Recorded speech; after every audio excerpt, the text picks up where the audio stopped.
Sejam todos bem-vindos. Mais uma vez estamos aqui reunidos para a glória de Deus, com alegria, para glorificar o nome do Senhor. Nesse finzinho de tarde, início de noite, muita chuva, atrasa um pouquinho, mas Deus sabe todas as coisas. Chuva abençoada. Vamos ficar de pé, vamos orar a Deus, vamos agradecer por mais essa oportunidade que Ele tem nos dado de estarmos aqui na casa do Senhor. Senhor, nosso Deus, nosso Pai, glorificado seja o teu santo nome. Muito obrigado a Deus pela tua presença em nosso meio. Muito obrigado a Deus pela oportunidade de estarmos reunidos para cultuar o teu santo nome. Nós te pedimos a Deus que o Senhor tome a direção desse culto. Que tudo que for feito aqui, ó Deus, seja para a honra e glória do teu santo nome. Abençoa cada vida aqui presente. Abençoa os que estão vindo. Abençoa os que não puderam vir. Nós colocamos diante da tua presença, Pai, as nossas vidas, para que seja um louvor agradável ao Senhor. As nossas orações sejam recebidas com agrado pelo Senhor. Nós te pedimos, ó Deus, o teu direcionamento. Abre o nosso entendimento para aprendermos mais de ti. Aprendermos, ó Deus, conforme as ministrações que o Senhor colocou no coração dos pastores que aqui irão pregar. Nós te pedimos, ó Deus, que o Senhor seja conosco todos os dias da nossa vida. Recebe a nossa adoração, recebe o nosso louvor e que teu nome seja glorificado para todo sempre, em nome de Jesus. Amém. Vamos louvar nesse momento, convidar a equipe de louvor.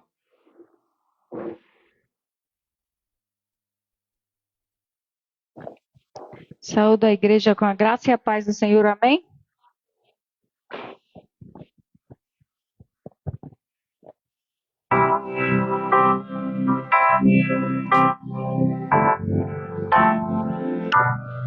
Como e perdido, larguei longe, meu Salvador. Mas do céu ele desceu e o seu sangue derramou pra salvar um tão pobre pecador. Foi na cruz, onde um dia eu vi meus pecados castigados em Jesus. Foi ali pela fé que os olhos abri e agora me alegro em sua luz. Eu ouvi essa graça sem par que o céu trouxe o nosso Jesus. Mas eu sou me fiz converter-me, não quis ao Senhor que por mim morreu na cruz. Foi na cruz, onde um dia eu vi meus pecados castigados em Jesus. Foi ali pela fé que os olhos abri e agora me alegro em sua luz. Mas um dia senti meu pecado e vi sobre mim a espada da lei. Apressado fugi, em Jesus me escondi e abrigo seguro nele achei. Foi na cruz, onde um dia eu vi meus pecados castigados em Jesus. Foi ali pela fé que os olhos e agora me alegro em sua luz. Onde posso então esse meu coração conhecer o excelso amor que levou-me Jesus a sofrer na cruz para salvar um tão pobre pecador. Foi na cruz, onde um dia eu vi meus pecados castigados em Jesus. Foi ali pela fé que os olhos abri e agora me alegro em sua luz. Agradecemos a oportunidade.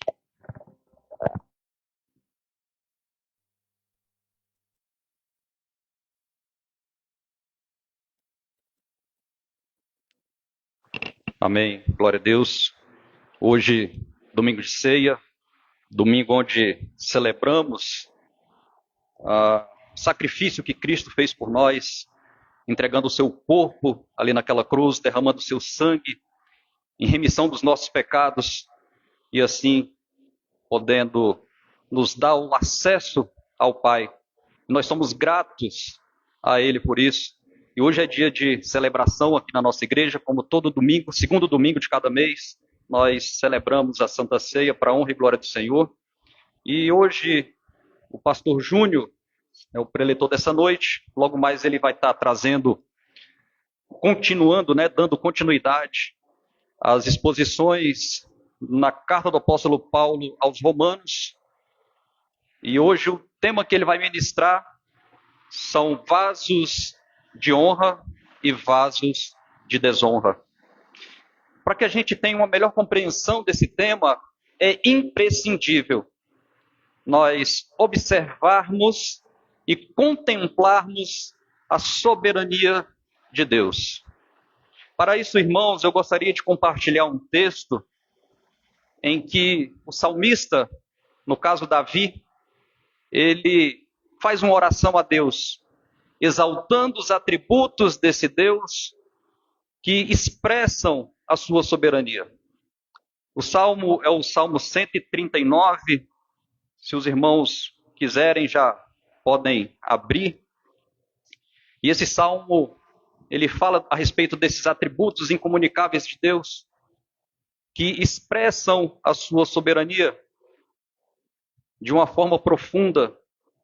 E eu gostaria de fazer essa reflexão com os irmãos acerca da soberania de Deus, para que a gente possa, assim como o salmista, contemplar a soberania desse Deus que é tão maravilhoso.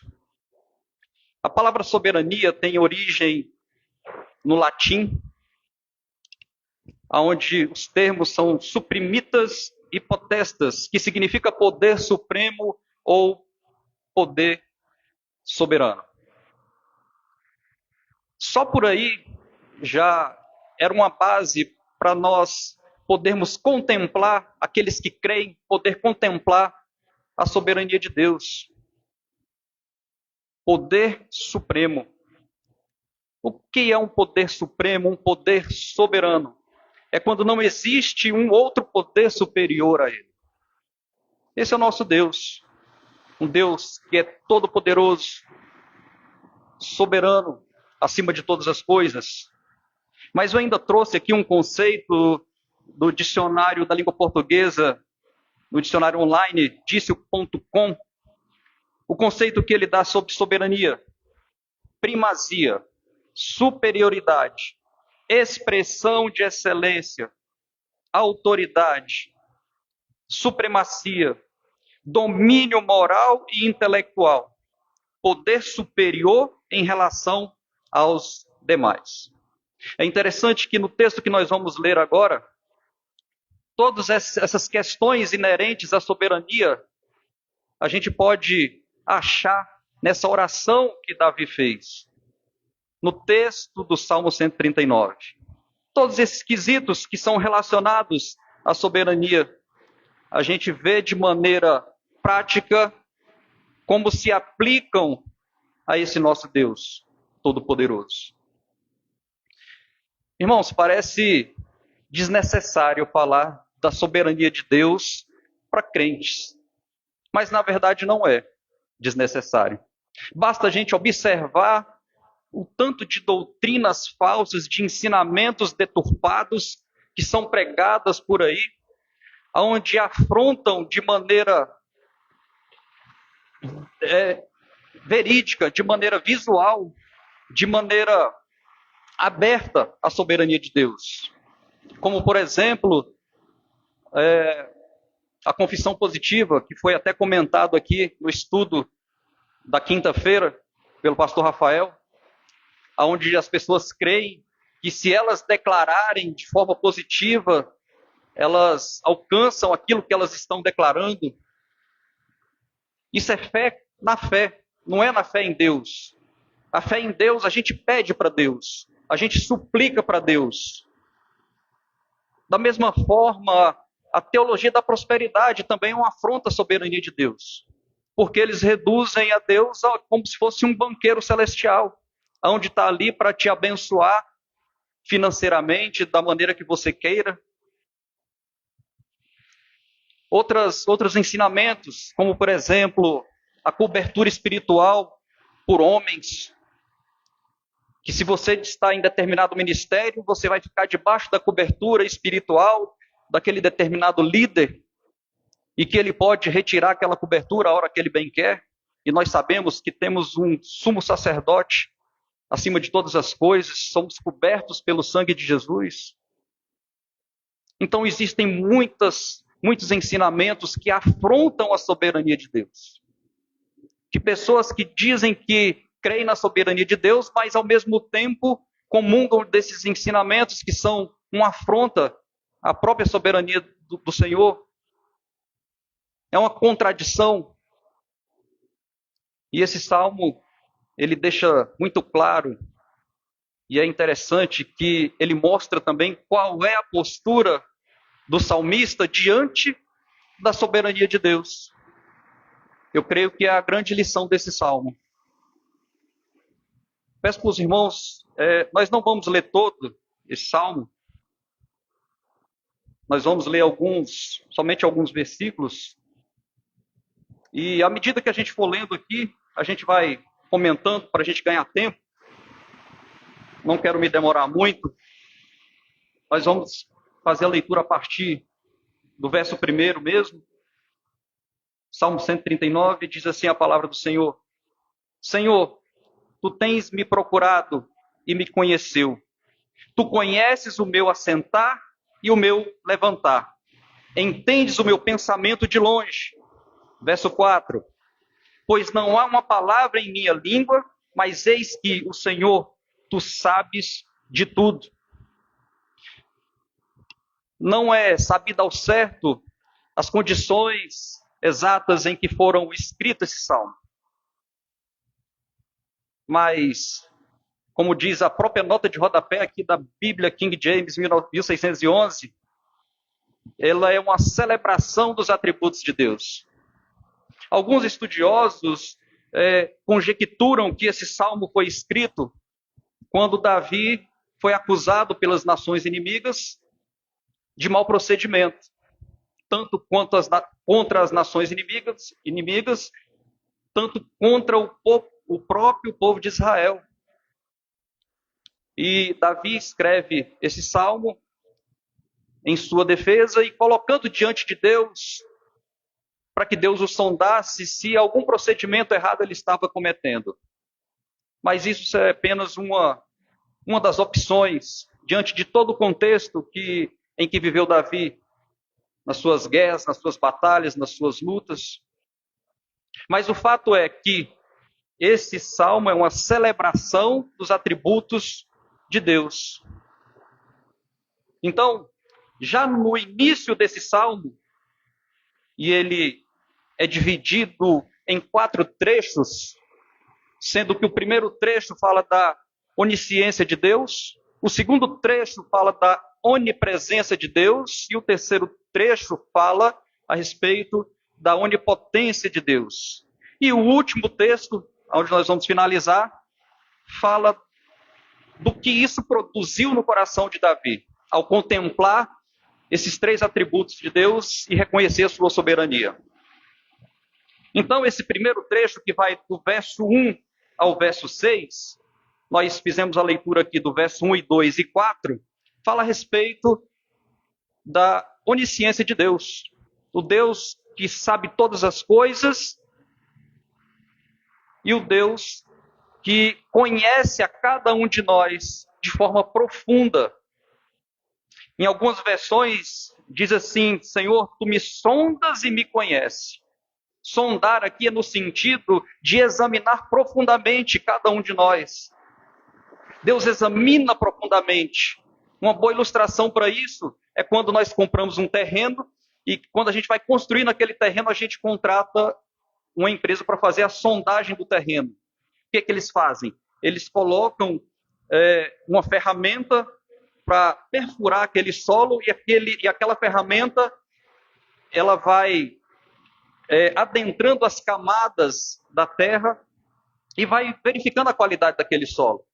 Vai verificando onde tem rocha, vai verificando onde tem lençol freático. Ele vai examinando profundamente aquele solo para saber se ali é um terreno favorável para a construção. Aqui, quando diz que o Senhor nos sonda, tem a mesma ideia. Ele nos conhece profundamente, ele nos examina profundamente. Essa palavra conhecer, de certa forma, a gente tem até banalizado. Às vezes perguntam para a gente: você conhece fulano de tal? Você fala: sim, conheço. Muitas vezes você só conhece, só viu aquela pessoa, você nem conversou com aquela pessoa. Mas a gente diz que conhece. Mas com o Senhor não é assim. Ele conhece de forma profunda, ele conhece o nosso íntimo. Ele perscruta a nossa alma. Ele conhece cada um de nós sem máscara e agora, mais recentemente, sem filtro, né? Nas redes sociais aí, o pessoal costuma usar um filtro para melhorar a aparência. Deus conhece profundamente cada um de nós. E isso é maravilhoso. É assombroso, mas é maravilhoso também. E o Senhor conhece a cada um de nós muito mais do que nós conhecemos a nós mesmos. Veja só o que ele diz aqui no verso 2. Tu conheces o meu assentar e o meu levantar. Entendes o meu pensamento de longe. O Senhor conhece as nossas ações. Ele conhece a nossa rotina. Deus sabe com quem eu me relaciono. Deus conhece todos os meus passos. Diz aqui, na parte B desse versículo 2, que ele entende o meu pensamento de longe. O Senhor sabe o nosso processo mental. Todas as nossas ações, todas as nossas atitudes, todas as nossas decisões começam no processo mental, na nossa mente, no nosso pensamento, mesmo que seja em milésimos de segundo, onde nós tomamos uma decisão. Essa decisão começa no nosso pensamento e Deus conhece todos eles. Quantas coisas passam pela nossa cabeça em um só dia? Deus conhece o nosso julgamento, Deus conhece os nossos pensamentos, Deus conhece tudo aquilo que nós pensamos e fazemos. É maravilhoso a gente pensar nesse conhecimento, nessa ciência que Deus tem de todas as coisas, porque Ele sabe tudo sobre nós. E aí a gente já pode fazer uma aplicação.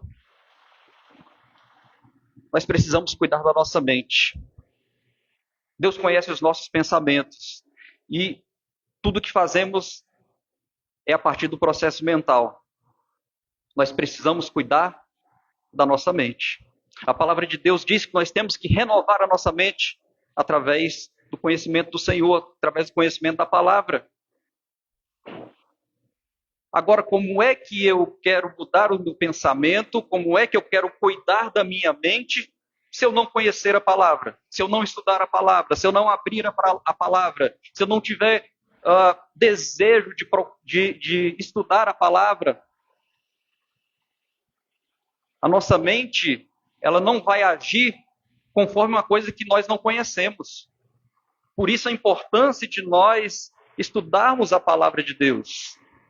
O Senhor sabe dos nossos pensamentos. Se os nossos pensamentos querem ser agradáveis ao Senhor, eu tenho que agir conforme o que a Bíblia me ensina. A partir daí, a nossa visão de mundo, ela muda. Ela vai ser uma visão de mundo conforme a palavra do Senhor. O verso 4 diz assim: pois não há uma palavra em minha língua, mas eis que o Senhor, tu sabes de tudo. Já imaginou, irmãos? O que o salmista está dizendo aqui é que antes da gente falar alguma coisa, antes da gente proferir alguma palavra, o Senhor já sabe aquilo que nós vamos falar. Nós podemos, com a nossa boca, enganar o próximo,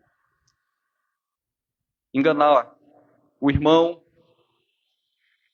podemos fingir ser quem não somos, mas Deus não se engana.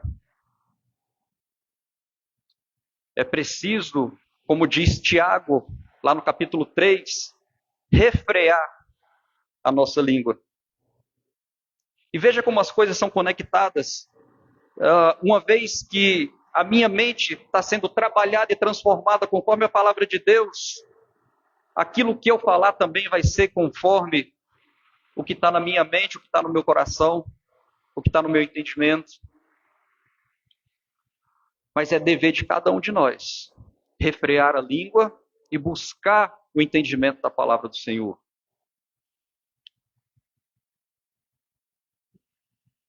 Então, diante de tantas verdades, diante dessa primeira contemplação que Davi faz a respeito da onisciência do Senhor,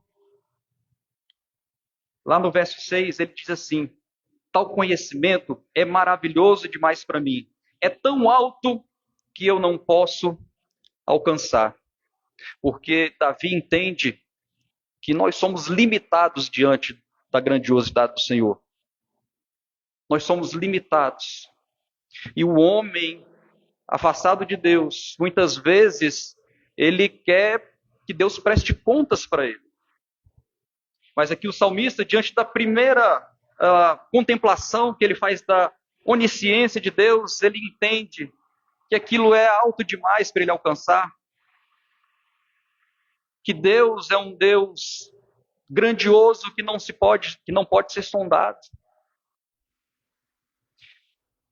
Essa segunda parte que vai do versículo 7 ao versículo 12, Davi vai celebrar, ele vai contemplar a respeito da onipresença de Deus. O Deus que está presente em todos os lugares ao mesmo tempo. E ele vai contemplar esse atributo de Deus que está conectado com a soberania dele. Só o verso 7 diz assim: para onde me irei do teu espírito? Ou para onde fugirei da tua presença? Nos versos que se seguem, do verso 8 ao verso 12, o salmista argumenta que ninguém pode se ocultar da presença do Senhor. Que se a pessoa pudesse chegar aos mais altos céus, Deus estaria ali. Se ele pudesse ir na mais baixa profundeza, Deus também estaria ali. Se a pessoa fugisse para o extremo oeste, Deus estará lá. Se fugir para o extremo leste, Deus estará lá. E se ele for para densas trevas, onde ninguém consegue ver, Deus estará lá. Porque para Deus a escuridão é a mesma coisa que luz.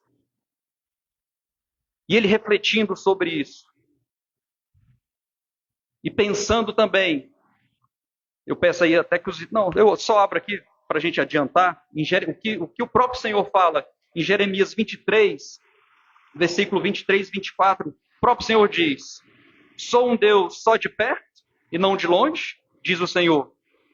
Pode alguém esconder-se em lugares secretos para que eu não seja capaz de vê-lo?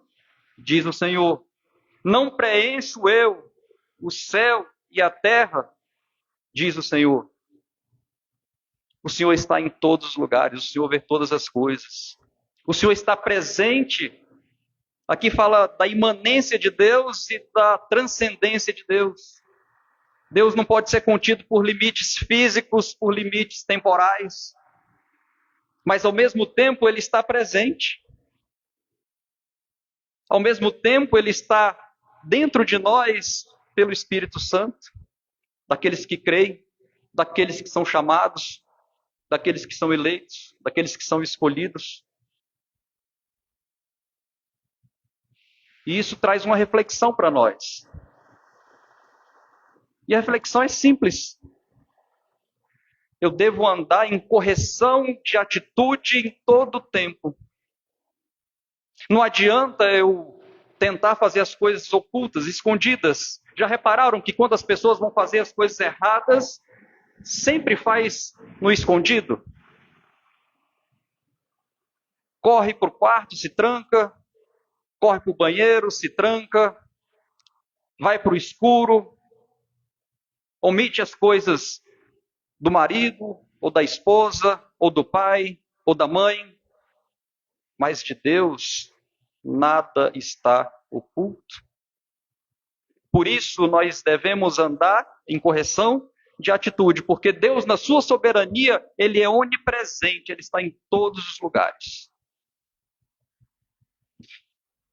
E o terceiro bloco, onde o salmista contempla agora a onipotência de Deus, nós vamos ler só 2 versículos. É o versículo 14 e 16. O 14 diz assim: eu te louvarei, pois eu assombrosamente e maravilhosamente fui feito. Maravilhosas são as tuas obras, e isso a minha alma certamente conhece bem. Verso 16.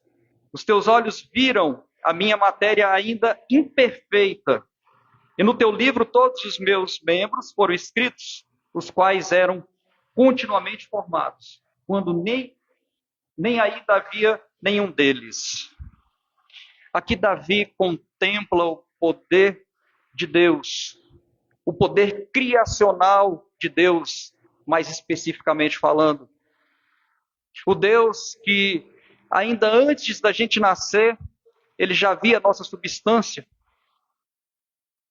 O Deus que, pelo poder que Ele tem, Ele criou a vida. Quem poderia criar a vida, gerar vida do nada? Somente Deus. O homem até tenta. No máximo que conseguiu fazer foi um clone. Mas o poder, o milagre da vida, pertence a Deus. E olha a importância da gente contemplar a soberania de Deus nessa questão. Na onipotência, no poder criacional de Deus. Existe uma teologia chamada teologia liberal, que cogita tornar viável, legalizar o aborto. É uma afronta à soberania de Deus. E tem pessoas que se dizem cristãos, mas são adeptas da teologia liberal, aonde é aceitável em determinadas situações o aborto. Um crime contra a vida. E Davi e o salmista, aqui contemplando a onipotência de Deus e a sua soberania, ele chega a uma conclusão. ele chega a uma atitude, que é essa quarta parte aqui, que vai do verso 17 ao 24, e nós, por questão de tempo, vamos ler só o 23, o verso 23 e o verso 24. Diz assim o verso 23: Sonda-me, ó Deus, e conhece o meu coração. Prova-me e conhece os meus pensamentos, e vê se há algum caminho perverso em mim, e guia-me pelo caminho eterno. Olha que maravilha, meus irmãos, a contemplar a soberania de Deus. O salmista, ele simplesmente se submete à soberania de Deus. Ele busca dependência desse Deus que é soberano. Ele não ousa questionar a Deus, independente das situações. E olha que Davi era um homem que enfrentava muitas batalhas, que viu muita coisa. Não foi fácil o reinado dele, um reinado de sangue. Talvez ele poderia perguntar: Deus, o que está acontecendo? Mas ele entendia a soberania de Deus.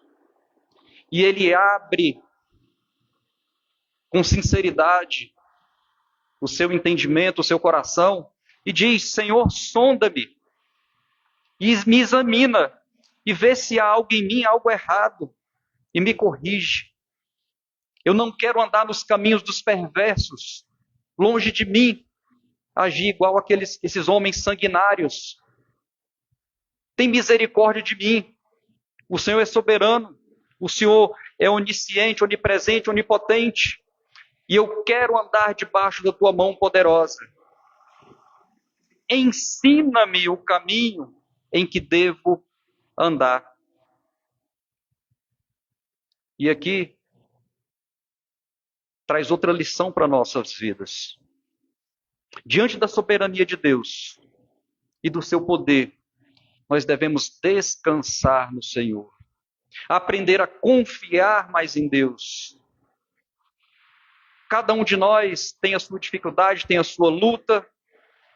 Cada um de nós enfrenta em certos momentos problemas difíceis, doença, preocupações. Mas quando a gente lembra que tem um Deus soberano em que nós podemos confiar, é um refrigério para a nossa alma. É um descanso para as nossas preocupações. Colocar nas mãos de Deus. E é interessante que aqui, Davi, ele reconhece que por ele mesmo, ele não consegue. E assim nós devemos proceder também. Ao observar a soberania de Deus, eu creio que o pastor Júnior vai falar sobre soberania nesse tema que ele vai pregar hoje, vaso de honra e vaso de desonra. Que a gente possa refletir nesse sentido sobre a soberania de Deus. De que podemos confiar nesse Deus que é tão maravilhoso. Que Deus abençoe. Nós vamos louvar nesse momento. Eu quero convidar a equipe de louvor. E em seguida, pedir para o pastor Marconel estar orando pelo preletor da noite. Amém? Boa noite, irmãos, graça e paz.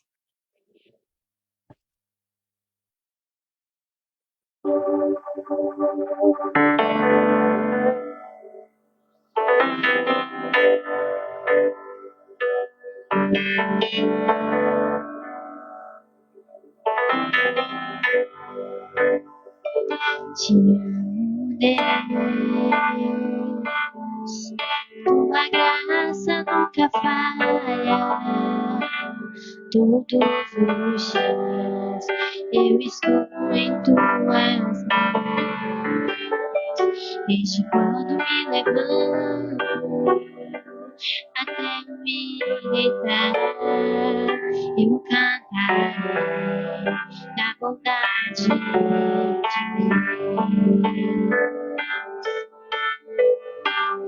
És fiel em todo tempo, em todo tempo tu és tão bom. Todo fôlego eu cantarei a bondade de Deus, tua doce voz que me guia meu fogo na escuridão, tua presença me conforta. Sei que és meu Pai e que amigo és. Eu vivo na bondade de Deus. És fiel em todo o tempo. Em todo tempo tu és tão bom. Todo fôlego que tenho, eu cantarei da bondade de Deus. És fiel em todo o tempo. Em todo tempo tu és tão bom. Todo fôlego que tenho, eu cantarei da bondade de Deus. Agradecemos a oportunidade.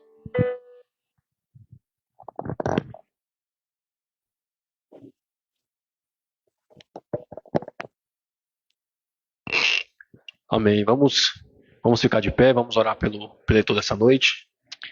Feche os seus olhos. Senhor Pai Santo, Deus Eterno, estamos aqui nesta noite, neste culto abençoado, e viemos, meu Pai, pedir que o Teu Espírito Santo continue a falar conosco, que a partir deste momento, meu Pai, o nosso coração esteja fértil, que o nosso coração esteja aberto, que a nossa mente esteja aberta, que as palavras que chegarem ao nosso ouvido, meu Pai, através do Teu Espírito, possa ir ao nosso coração, nos transformar, nos trazer força, nos trazer as verdades necessárias que nós precisamos ouvir. Use o pastor Júnior, use a mensagem que ele traz, para que nós possamos, meu Pai, entender, compreender e aplicar em nossas vidas. É o que nós te pedimos e te agradecemos, no nome do Senhor Jesus. Amém.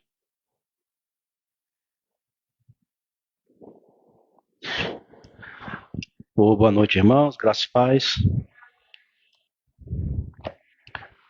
Mais um domingo, reunidos como igreja do Senhor, para estar estudando, aprendendo, para estar adorando a Deus, ao Pai, ao Filho e ao Espírito Santo. Nós vamos dar continuidade ao estudo da carta de Paulo aos Romanos. Nós temos estudado o capítulo 9. Hoje nós vamos ler do verso 19 até o 33. Só lembrando os irmãos do contexto, de que já estudamos nesse capítulo 9.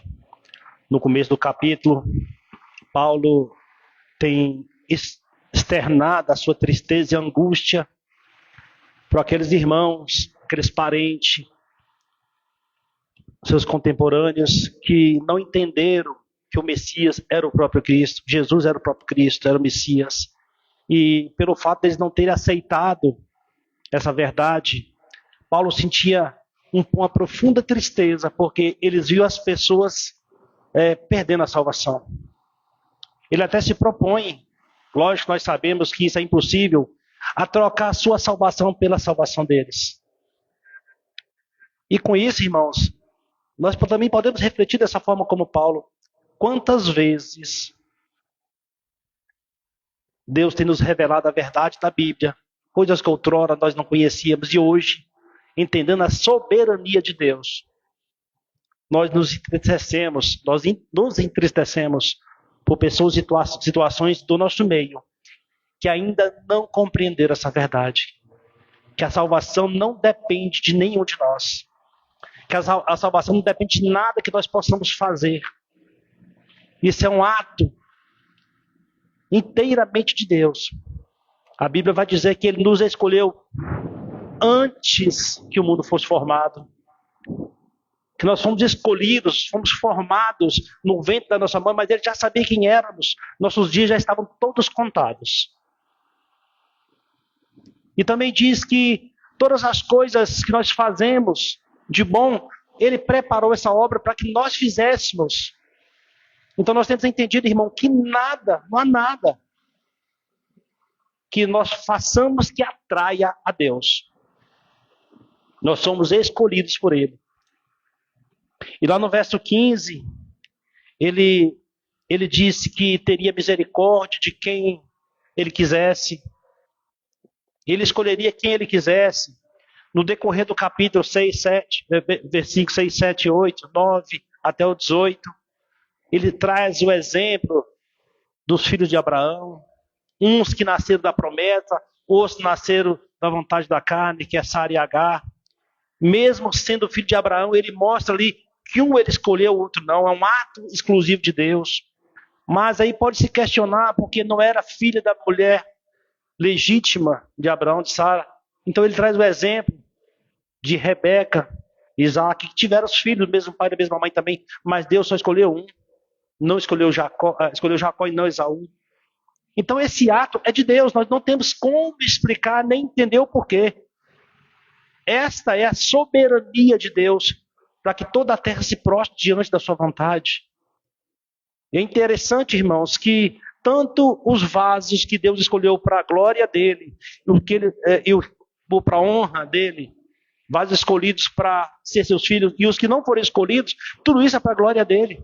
Então se o homem, ele não foi chamado para servir a Deus com seu propósito, para não se tornar filho de Deus, um homem que está perdido no mundo, Paulo fala que tudo isso é para a glória de Deus. Ou seja, ou de uma forma ou de outra, a palavra de Deus vai ser glorificada em Cristo. É interessante que nós não conseguimos entender. A verdade é essa, irmãos. Nós não temos a capacidade de compreender a sabedoria de Deus. Pelo fato de sermos pessoas tão limitadas e pequenas, nós nos perdemos em percalços e coisas bobas e insignificantes. Porque muitas das vezes nós queremos que Deus nos explique essas coisas. Mas quando a gente para e pensa quem de fato é Deus, o Criador de todas as coisas, o eterno, que eternamente é eterno, o Deus transcendente, onipotente, onipresente, onisciente, como o pastor meu irmão me trouxe, nós não temos essa compreensão. Então, irmão, o que fazer diante de um cenário desse? Só existe uma coisa que nós podemos fazer, irmão: nos prostrarmos. Nos prostrarmos. E agradecer por ter nos chamado, nos escolhidos, e estar nos ensinando a se portar como filhos de Deus. E este é o papel do Evangelho. É resgatar o povo que Deus escolheu, que está perdido no mundo. É por isso que nós estamos aqui. Recebemos o ID do Senhor, para levar a palavra da salvação, aquela que dá o estalo, aquela que desperta aquele que for chamado por Deus. Amém? Bom, aqui no verso 18 vai dizer o seguinte, no capítulo 9, no verso 18. Portanto, ele tem misericórdia de quem ele quer ter misericórdia, endurece a quem ele quer. E aqui começa o verso 19. Tu dirás a mim então, porque ele ainda achou culpa, pois quem em mim tem resistido à sua vontade? Mas, ó homem, quem és tu para que contendestes a Deus? Dirá a coisa formada ou que formou, por que tu me fizeste assim? Não tem o oleiro poder sobre o barro para, da mesma massa, fazer um vaso de honra e outro para desonra? E se Deus, disposto a demonstrar a sua ira e dar a conhecer o seu poder, suportou com muita paciência os vasos de ira preparados para a destruição, para que ele também desse a conhecer as riquezas da sua glória nos vasos de misericórdia, que antes ele já preparou para a sua glória. Até nós, a quem ele chamou, não só dentre os judeus, mas também dentre os gentios, assim como ele também diz em Oséias: eu chamei meu povo, os quais não eram meu povo, e amada a quem não era amada. E acontecerá que no lugar de que lhe foi dito, vós não sois meu povo, ali serão chamados filhos do Deus vivo. Isaías também clamava acerca de Israel. Ainda que o número dos filhos de Israel seja como a areia do mar, o remanescente será salvo. Porque ele concluíra a obra que abreviara em justiça. Porque o Senhor fará breve a obra sobre a terra. E como Isaías disse antes, se o Senhor não tivesse deixado semente, teríamos nos tornado como Sodoma e teríamos sido feitos como semelhante a Gomorra. O que diremos então? Que os gentios que não seguiam a justiça alcançaram justiça, e a justiça que é pela fé. Mas Israel, que seguia a lei da justiça, não alcançou a lei da justiça. Por quê? Porque eles não buscaram pela fé, mas como pelas obras da lei. Pois eles tropeçaram na pedra de tropeço. Como está escrito, eis que eu ponho em Sião uma pedra de tropeço e uma rocha de ofensa, e todo aquele que crer nela não será envergonhado. Amém? Esta é uma palavra digna de toda confiança, porque essa é a palavra de Deus. E só tecendo um comentário.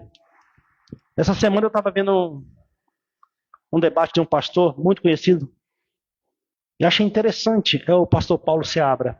Ele falou assim, por que a Bíblia é uma palavra santa? Por que é uma palavra digna de confiança? Por que a palavra é verdadeira? A Bíblia ela fala sobre morte. A Bíblia fala sobre guerra, sobre derramamento de sangue, sobre pessoas que vão para o inferno. Ela fala sobre pessoas que foram escolhidas e outras não. Ela fala sobre calamidades, um Deus que mandava matar muitas pessoas. Como é que nós podemos dar credibilidade para esta palavra? Nós vemos vários livros que falam de coisas aos nossos olhos são melhores do que a Bíblia, né? Em termos de violência, porque se você quer ler um livro que tenha violência, é a Bíblia, irmão. Tem muita violência nesse livro. Mas é o único livro que muda o coração do homem. É o único livro que nos convence de que somos pecadores. É o único livro que faz com que o homem olhe para si mesmo e se veja como nada, como um pó, como não digno de salvação. É o único livro que propõe a vida eterna e faz com que essa pessoa que escuta creia, independente de qualquer coisa. É porque esse livro é a palavra de Deus, é o Deus vivo, é a palavra viva. É a palavra de Deus colocada em um caderno, em um livro, para que o seu povo possa ser guiado por ele. Então, irmãos, tudo que você for fazer na vida, se estiver em desacordo, em desarmonia com a palavra de Deus, pare e pense.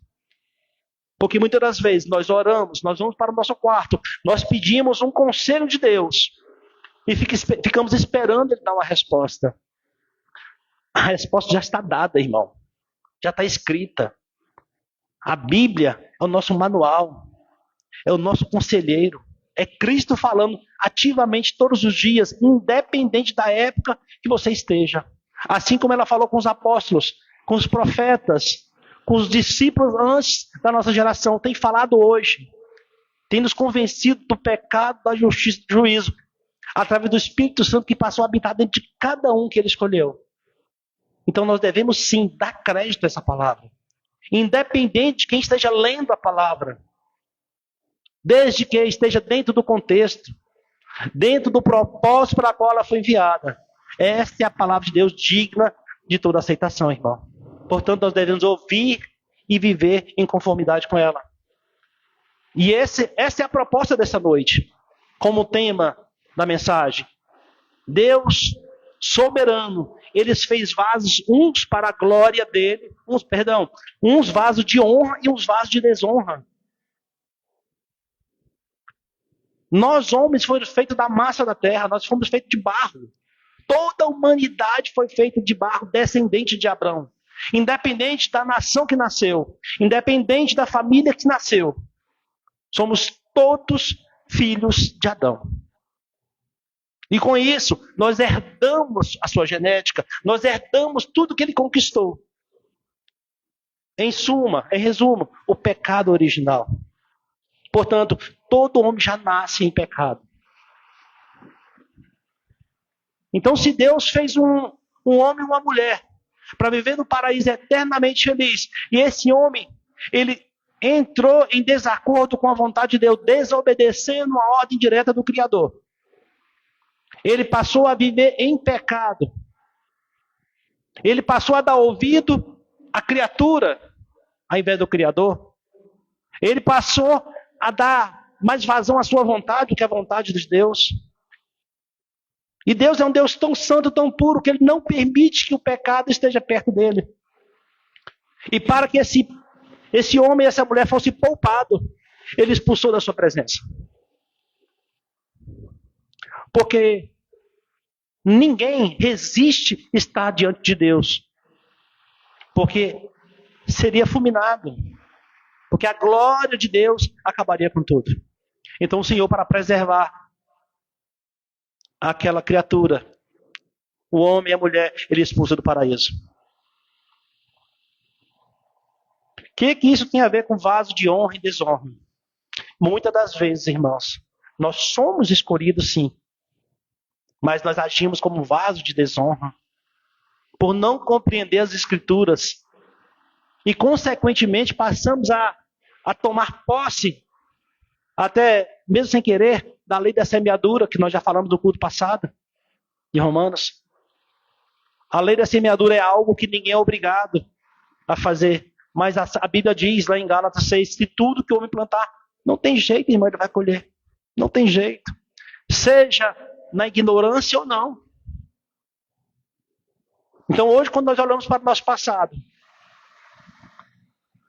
hoje nós conseguimos enxergar quantas vezes nós entristecemos o Senhor. Então, aqui diz assim no verso 19: Tu dirás a mim então, porque ele ainda achou culpa, pois quem tem resistido à sua vontade? Aqui Paulo, nós não podemos esquecer que ele está escrevendo uma carta para a igreja de Roma antes que ele vá. Ele já está preparando o povo. Então, Paulo, ele imagina certas situações que vão perguntar para ele. Então ele se antecipa isso e começa a responder perguntas que ele mesmo elabora. Então ele diz assim: mas tu me dirás, tu vai me perguntar, por que Deus ainda está achando que existe gente culpada? Porque ninguém resiste à sua palavra. Porque aqui diz, no contexto, de que Deus que escolhe os seus filhos. Ele escolhe uns para a honra, uns para a desonra. Uns são escolhidos para seus filhos, outros não. Então, se ele é soberano sobre todas as coisas, de que ele está reclamando então? Então, Paulo se antecipa essa pergunta e ele mesmo responde. Quem tem resistido à sua vontade? Mas o homem... Só que ele mesmo responde no 20. Mas, ó homem, quem és tu para que contendes a Deus? Dirá a coisa formada ao que o formou, por que me fizeste assim? E Paulo, ele traz o conhecimento do estudo lá de Jeremias, quando o Senhor leva Jeremias lá na olaria para ver o oleiro fazendo fazendo vasos. Ele diz que da mesma massa, ou seja, da mesma humanidade, que ele faz um vaso para honra, ele faz um desonra. E essa massa, irmãos, interessante que essa massa, essa humanidade, veio do mesmo homem, do mesmo Adão. Vocês observem que toda a humanidade estava corrompida com pecado. A mesma massa. Só que dessa massa já perdida, já estragada, já contaminada com pecado, o Senhor, Ele quis tirar uns para si. É isso que Paulo está falando. Ele não está condenando ninguém. Ele está salvando uma parte que já está condenada. É interessante a maneira que Paulo explica isso. Só que aqui, o que Paulo está dizendo é que a pessoa não aceita isso. Porque é difícil para mim e para você aceitar isso no nosso íntimo. Por que meu irmão não foi chamado e eu fui?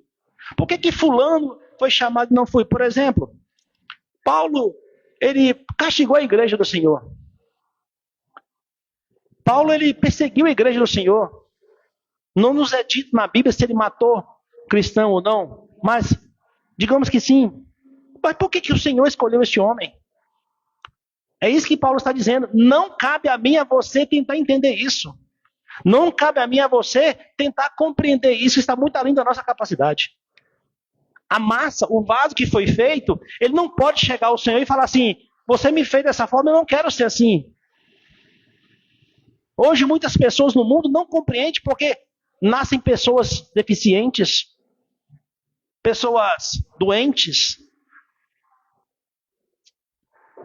Por muitos anos, irmãos, nós ouvimos falar que quando o ser humano vai ser formado, o embrião que for mais rápido, ele entra no útero o mais rápido.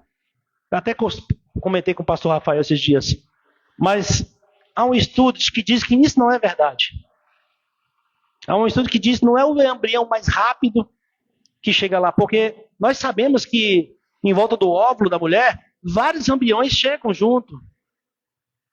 Há uma nova teoria que diz que o óvulo é que escolhe o embrião que vai entrar. Se fosse o mais rápido, irmão, o que explicaria um homem ou uma mulher que nasce defeituoso fisicamente chegar primeiro do que um saudável? O Senhor já disse na palavra de Deus que Ele que escolhe, Ele que forma o que vai entrar.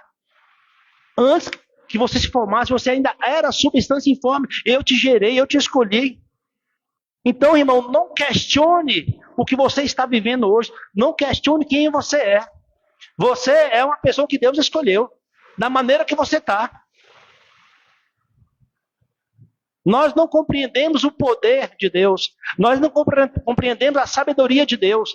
Há certas coisas, irmãos. Aliás, há muitas coisas que nós não vamos entender até aquele grande dia. Que isso não venha culpar a minha mente e a sua mente. Nós não temos que questionar por que o Senhor nos fez dessa forma. Por que o Senhor não me trouxe essa compreensão. Nós temos que entender que Ele nos escolheu enquanto ainda éramos massa podre. Enquanto ainda estávamos pecados, condenados. Por isso, por si só, já mereces toda a honra e toda a glória. Então Paulo, ele enfatiza: não tem o oleiro poder sobre o barro para da mesma massa fazer um vaso de honra, outro vaso para desonra? Foi isso que ele fez com o Faraó. Quando, lá em Êxodo, ele falou: ô Faraó, eu te escolhi para isso eu te levantei. Para quê? Para que meu nome fosse grande na terra, para que meu nome fosse glorificado em você. Então o Faraó, ele não tinha poder coisa nenhuma, da mesma maneira como Jesus falou com Pilatos. Você está aí, Pilatos, não é porque você é bom, não, porque meu pai te colocou aí para este momento. E com isso, irmãos, nós podemos concluir, como o irmão bem trouxe, nada escapa do olhar atento de Deus. Nós não temos que questionar Deus porque eu sou dessa forma, porque o mundo está dessa forma. Nada escapa do seu poder, do seu olhar, dos seus cuidados. Nós temos que crer na soberania de Deus. Nós temos que crer o que está acontecendo no nosso mundo hoje. Seja físico, político, espiritual. É um plano eterno de Deus. Mas isso não significa que nós temos que ser omissos a não estudar, a não buscar a vontade de Deus, a nos prostrarmos diante dele, a conhecer a Escritura, porque meu povo perece por falta de conhecimento. Quantas vezes na Bíblia nós vemos pessoas de Deus, pessoas que realmente eram filhos de Deus, sofrendo porque lhe faltava conhecimento. É por isso que nós nos reunimos aqui nos domingos. É por isso que nós estudamos das quintas-feiras com o pastor Rafael. Para conhecer qual é a boa e maravilhosa vontade de Deus para mim e para a sua vida. Para que nós venhamos semear sementes que dê bons frutos. Porque até isso Deus nos ensinou. Que nós devemos semear sementes boas. E Ele está ensinando a igreja. Gente, não façam o mal porque vocês vão colher o mal. Não faça. Pode ser filho ou não. Pode ser salvo ou não. Deus não faz distinção de pessoas. Tudo que o homem plantar, ele vai semear, ele vai colher. E para que a igreja do Senhor, para que o povo de Deus não venha passar por isso, irmãos, tem que conhecer qual é a vontade de Deus. Se o Senhor diz, perdoa quem te ofendeu, tem dois motivos que nós devemos observar. Primeiro, nós também ofendemos a Deus. Mas ainda assim ele nos perdoou e nos chamou. O outro ofendeu a Deus, mas ele não escolheu. Isso significa que nós somos melhores que o outro? Por que nós somos escolhidos, o outro não? Nós não sabemos. Naquele grande dia, irmãos, nós vamos ver do nosso lado pessoas da nossa família. Pessoas que nós amamos, nós achávamos que estaríamos com o Senhor e não vai estar. E pessoas que nós achávamos que estariam e que não estariam. Nós não sabemos quem foi que o Senhor chamou. É por isso que Ele nos orienta, de acordo com a sua palavra. Pelos frutos vocês conhecem as árvores. Nós temos que observar o que a pessoa está vivendo de fato e de direito, para saber se de fato são filhos de Deus ou não. Não pela boca, mas pelo coração, pelo que elas vivem.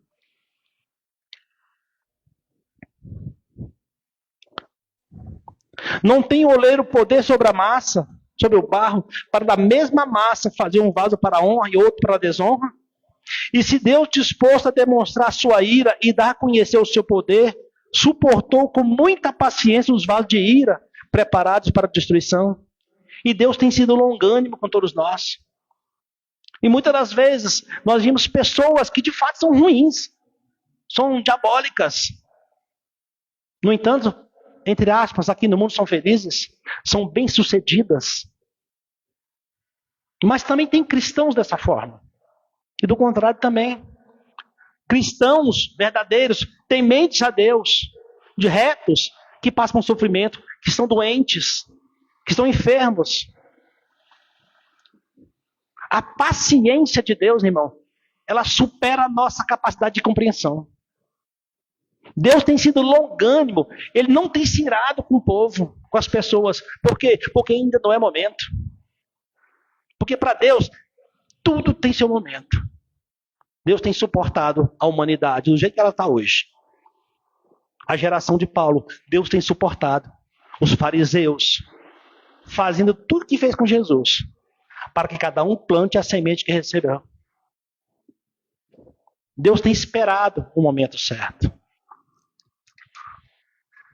Olha bem, e se Deus, disposto a demonstrar sua ira e dar a conhecer o seu poder, suportou com muita paciência os vasos da ira, preparados para a destruição, para que ele também desse a conhecer as riquezas da sua glória nos vasos de misericórdia, que antes ele já preparou para a sua glória.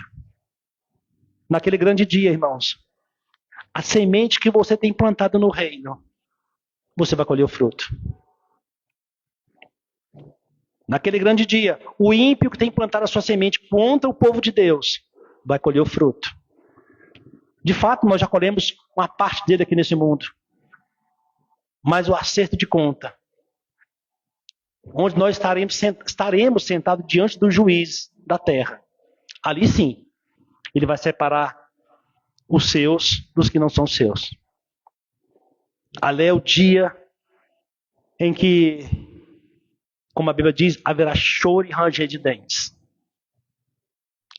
Onde o que foi feito em oculto será colocado, exposto para que todo mundo vesse. E eu falo isso com tristeza, irmãos. Porque se o Senhor expor tudo que eu e você fizemos de ruim nessa vida, nós nos envergonharíamos até de entrar no céu. Que nós temos sido maus. Não somente em nossas ações, mas em pensamentos. Nós, como uma raça caída, não conseguimos controlar o nosso pensamento. Aqui mesmo, neste momento. Nós estamos num culto de ceia, onde a Bíblia diz que é um momento de festa, de festejamento, de alegria. Mas muitas vezes nós somos dispersos, nossos pensamentos estão longe. Pensamos em coisas até que nem deveria.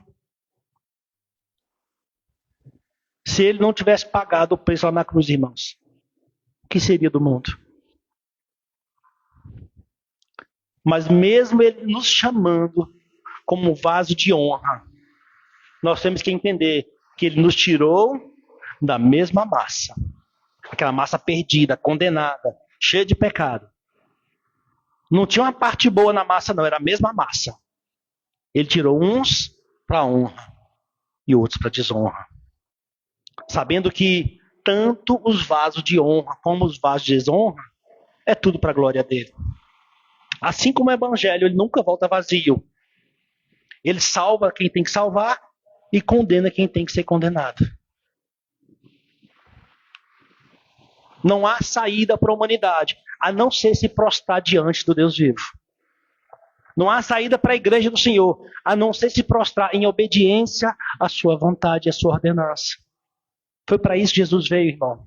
Para servir como modelo. Ele diz, tudo que eu fiz, tudo que eu falo, eu ouvi do Pai. Eu vim aqui glorificar o nome do Pai. Eu vim aqui porque eu estou em obediência ao que o Pai me disse para fazer. E a Bíblia diz que Ele é o nosso modelo. Paulo vai dizer que nós devemos ser seus imitadores, assim como Ele é de Cristo. Se nós temos essa compreensão hoje de que o Senhor nos tirou daquela massa falida, aquela massa podre, perdida, e nos transformou em vaso de honra, nós temos que honrar a Deus em todos os lugares. Não porque eu estou falando, irmão, porque você sente no seu coração, porque você compreende que você passou a entender que você é uma nova criatura, que você nasceu de novo, que as coisas do mundo não te atraem mais. Que as coisas que você dava valor no mundo, você não dá mais. Independente dos bens que você tenha conquistado. Como Paulo disse, para mim o morrer é lucro, porque eu vou estar com Ele. Nós temos que pensar dessa forma. Não estou dizendo que não temos que trabalhar. Sim, trabalhe. Sim, estude. Sim, conquiste. Mas que seu coração não esteja nisso. Você foi chamado como vaso de honra. Mas não para a sua honra. É para a glória dEle. É para a glória dEle. Não espere você ficar com a idade avançada para entender isso, irmão. A Bíblia está aberta. A palavra de Deus fala a toda a igreja, a todo momento. Se reconheça no mundo espiritual. Veja quem você é no mundo espiritual. Você é de fato um vaso de desonra, irmão, ou é um vaso de honra? Você tem sede e vontade de buscar a Deus? Você tem sede das coisas de Deus? Quando alguém vai pregar, quando alguém bota um louvor, você tem sede, você quer ouvir, você quer entender, você sente aquele abraço do Espírito Santo. Você gosta de se envolver com a igreja, com os irmãos que estão cogitando da mesma coisa. Você reconhece que você não é nada, mas que Cristo pagou o preço por você e você deve tudo a Cristo. Você é um vaso de honra. Agora viva como um vaso de honra. Enfeite a igreja do Senhor com alegria. E se Deus, e para que Ele também fizesse a conhecer as riquezas da sua glória nos vasos de misericórdia, que antes Ele já preparou para a glória. Até nós, a quem Ele chamou, não só dentre os judeus, mas também dentre os gentios. Assim como Ele também diz em Oséias, eu os chamei meu povo, os quais não eram meu povo, e amada a quem não era amada. Aqui Paulo já está mostrando para a igreja de Roma, que em sua maioria era judeu, de que não eram judeus escolhidos. Olha que ele observa o que o profeta disse, o profeta Oséias. Ele chamou a quem não era escolhido. Ele está falando de nós, dos gentios, um povo que não tinha recebido a tábua da lei. Então, irmão, a igreja do Senhor, o Israel do Senhor, não é a cidade santa, não é o povo judeu, é o judeu espiritual, é o povo de Deus em todas as nações da terra. Ali sim há um povo de Deus espalhado. Em cada denominação tem um povo de Deus. E qual é o papel de nós que já compreendemos isso? Compartilhar o evangelho. Para despertar assim como nós fomos despertados. Por que nós temos que ler e ouvir a palavra de Deus? Para compreendermos a verdade. O Espírito Santo confirma dentro de você a verdade. Quando um irmão, seja no trabalho, seja na rua, seja em qualquer lugar, for falar alguma coisa que esteja em desacordo com a palavra, você não. A palavra não diz isso, a palavra diz isso, isso, isso. E a verdade vai transformar aquela pessoa. É minha e sua obrigação estudar a palavra de Deus, buscar saber da palavra de Deus. Tem dificuldade, irmão? Ouça pregações, participe de estudo. Não escute qualquer hino, qualquer louvor, porque em nossa época tem mais louvores glorificando o homem do que a Deus. Porque se você não conhecer a palavra de Deus, você vai adorar qualquer coisa. E Deus sabe disso, irmãos. Embora Deus seja soberano na salvação, nós temos a obrigação. Todo homem é obrigado a buscar a Deus. Deus não vai colocar essa vontade no seu coração, não. Por quê? Porque a palavra diz que o Espírito já está pronto. Mas a carne não, irmão. A carne ela não quer buscar Deus, a carne não quer ler Bíblia. A carne ela não quer ouvir louvor. Se for necessário, a carne quer ficar sentada 24 horas. O corpo não está pronto. Não fomos glorificados. Embora nós sabemos da soberania de Deus, nós temos obrigação de buscar a Deus.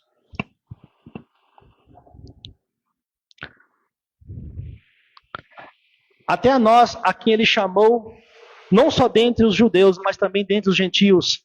Assim como ele também diz a Oséias, eu chamei meu povo, os quais não era meu povo. E amada a quem não era amada, ele está falando da igreja do Senhor. E acontecerá que, no lugar em que lhe foi dito, vós não sois meu povo, ali serão chamados filhos do Deus vivo. Isaías também clamava acerca de Israel. Ainda que o número dos filhos de Israel seja como a areia do mar, o remanescente será salvo. E aqui mais uma vez, mostra a soberania de Deus. O Senhor disse para Abraão que a tua descendência seria como a areia do mar. Mas o Senhor está falando, ainda que a descendência da nação de Israel seja mais do que a areia do mar, é somente uma porção que de fato é um filho espiritual de Deus. Ele está falando que não é a nação de Israel que é povo de Deus, é o Israel dentro do Israel. É um Israel espiritual, é um povo chamado, e ali inclui tanto judeus quanto gentios. Não há discriminação, não há brasileiro, judeu, americano, africano, não existe isso para Deus. É um povo eleito, é um povo chamado pelo Espírito Santo, através do Evangelho, que vai passar pela metanoia, pelo novo nascimento, que vai ter a mente mudada, e vai passar a compreender o Evangelho. Enquanto nós achávamos que deveríamos nos esforçar, fazer algo para alcançar a salvação, o Espírito Santo vai falar, não, a Bíblia não diz isso, a Bíblia diz que tudo vem do Senhor. Nós estamos todos condenados, indo para o buraco, mas aprove ao Senhor a buscar uns para si. Nós vamos passar a entender e ter isso como verdade. Porque é o Espírito Santo que convence nosso espírito que isso é verdade. Então, irmão, a nação de Israel é importante demais da conta. É o povo que Deus escolheu para entregar as suas leis, as cerimônias, o sacrifício. Mas observe que enquanto Moisés caminhava na terra prometida, quantas pessoas morreram no deserto? Então, nós não devemos nos iludir por meias verdades. O Israel de Deus é a igreja do Senhor. E ela está em todo o mundo. É verdade que muitos dispersos, mas o Evangelho vai alcançar todo mundo. Quando eu era jovem, eu sempre ouvi dizer que quando o Evangelho alcançar todo mundo, Jesus voltará. Aí hoje eu penso, com a tecnologia que nós temos hoje, o Evangelho ainda não alcançou o mundo todo? Como assim? Se em todo lugar tem internet, tem rádio e televisão. Não tem como não chegou? O problema é justamente esse, irmão. O Evangelho. Não é os evangelhos. O evangelho é esse aqui, é a palavra de Deus. O que diz que só Jesus salva. Aquele que diz que nós não temos mérito algum. Tudo é dele, tudo vem dele, tudo é por ele, através dele. Que Cristo é o próprio Deus. Esse é o evangelho. Porque em nossa geração, assim como Paulo dizia, há tantos evangelhos criados pelo homem, palavra distorcida. E não tem alcançado a terra o evangelho verdadeiro. Porque ele não é bem aceito, ele não é bem quisto. Porque o evangelho verdadeiro, ele está sempre corrigindo a igreja. No entanto, também ele está animando a igreja a continuar firme. O poder do evangelho, irmão, é aquele que coloca o homem no chão, prostrado de vergonha, de que nada é. Mas o homem não desiste. Assim como Pedro disse, para onde nós iremos, Senhor? Que só o Senhor tem a palavra da vida eterna. Então quem é que faz isso com o ser humano, irmão? Senão o próprio Deus, que nos convence. É isso que Paulo está falando. Nós somos vaso de honra para a glória de Deus. Os que não são de honra, para a glória de Deus. Então não tente pagar mal por mal. Não tente se irar com outro irmão. Porque nós viemos da mesma massa. Nós somos todos pecadores. Não sei o que ele viu em mim nem em você para separar para si. Certamente não há mérito. Isto é mais do que certo. Tanto é que a própria Bíblia nos orienta que nós devemos buscar perdoar todo mundo, independente de se a pessoa fez mal ou bem para a gente. Nós devemos orar pelos nossos inimigos, pelas pessoas que nos ofendem, porque é nosso igual. São pecadores como nós. A diferença é que uns o Senhor separou. E acontecerá que no lugar em que lhes foi dito, vós não sois meu povo, ali serão chamados filhos do Deus vivo. Isaías também clamava acerca de Israel, ainda que o número dos filhos seja como a areia do mar, o remanescente será salvo. Porque ele concluirá a obra e abreverá a justiça, porque o Senhor fará breve a obra sobre a terra. E como Isaías disse antes, se o Senhor Sabor não nos tivesse deixado semente, teríamos nos tornado como Sodoma e teríamos sido feito semelhante a Gomorra. Paulo está dizendo que o mundo é tão cheio de pecado, tão contaminado, tão podre, na época de Paulo e nossa época hoje, que o Senhor não tivesse pegado uns escolhidos aqui e acolá, um remanescente, uma pequena parte, o mundo já teria sido destruído, igual foi com Sodoma e Gomorra. Porque não há diferença de Sodoma e Gomorra para os nossos dias hoje não, irmão. O pecado está estampado até nos outdoor, nas mídias, nas famílias, na política, na arte. Não tem lugar nenhum da sociedade, não tem esfera nenhuma que não há podridão e corrupção, depravação total. Homossexualidade, traição, tudo que não presta. Se o Senhor não tivesse preservado, conservado a sua igreja, os remanescentes, nós já teríamos sido destruídos. Assim como o Senhor fala para Abraão, se tiver 2 ou 3 justos ali, eu vou preservar. Eu vou conservar. É por isso que o mundo ainda não foi destruído, por causa da igreja do Senhor. Aquele remanescente de Israel. Olha o poder, o amor de Deus para com sua igreja. O mundo está de tal forma que a ira de Deus é contida pelo seu amor. Até que o evangelho dele seja espalhado e alcançado a seus filhos. Porque as pessoas não querem mais ouvir a palavra de Deus.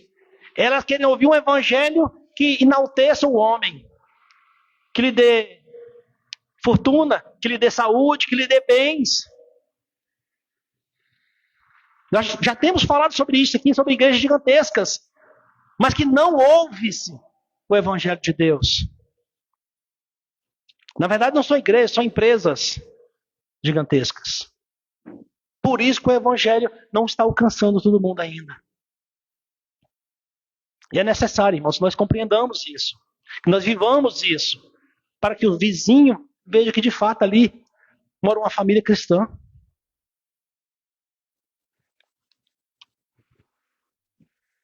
Hoje nós vivemos de fato em uma Sodoma e Gomorra. Se você voltar lá e você ler a descrição da cidade antes de ser destruída, é mais fácil destruir nossa geração do que aquela. Porque lá eles não tinham recebido o Espírito Santo. Porque lá eles não tinham a Bíblia. Mas tinha uma família ali dentro que era escolhida por Deus. Como o Senhor não pôde salvar a cidade, o Senhor tirou ele da cidade, destruiu tudo. E vai ser da mesma forma na nossa geração. O Senhor vai tirar o seu povo e destruir toda a terra e fazer uma terra nova, para que o seu povo habite nela. E ele continua.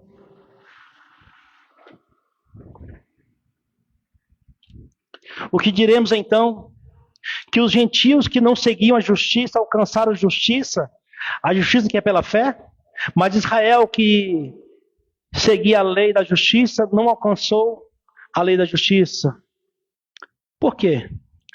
Porque eles não buscaram pela fé, mas como pelas obras da lei, pois eles tropeçaram na pedra de tropeço. Eles foram escolhidos por Deus para guardar as Escrituras, para ser uma referência no mundo, para ser um modelo de igreja, mas eles tropeçaram na sua vaidade. Eles tropeçaram no seu orgulho e se acharam os favoritos, os intocáveis. Acharam que todo mundo estava condenado. E esqueceram do que de fato a Bíblia ensinava, do que o Senhor ensinava. A lei estava apontando para o Messias que viria, um plano perfeito de Deus. E quando esse Messias veio, eles nem se lembraram do que a Escritura dizia, que estava tão claro. Mesmo o Senhor levantando João Batista, com poder e autoridade, reconhecida pelos fariseus, que ele tinha poder. Mas eles estavam cegos. O orgulho cegou. E muitas das vezes, irmãos, a igreja do Senhor é cega. Por não reconhecer a nossa pequenez. Por não compreender que tudo vem do Senhor. Que até mesmo para você subir no púlpito, ou até mesmo para você sentar e ouvir uma pregação, se não for pelo Espírito Santo, é tudo em vão. Nós não temos capacidade de nada, irmão. A Bíblia diz que nem os fios de cabelo de nossa cabeça nós sabemos contar, mas estão todos contados. O Senhor dá conta de todos. Quantos dias cada um de nós vai viver aqui na terra? O Senhor já sabe quais são nossos dias. O Senhor conhece tudo. Tudo já está na palma da sua mão. O Senhor fez o homem à sua imagem e semelhança. O único ser do mundo, do planeta, a imagem e semelhança de Deus. Essa é a obra-prima de Deus. No entanto, esta obra-prima desse homem, ele questiona esse Criador.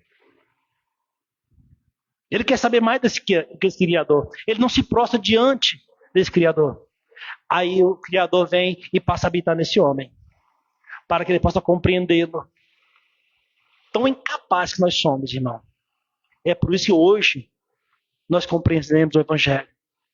Nós aceitamos a sua soberania. Coisas que são vaso de honra têm sido favorecidas.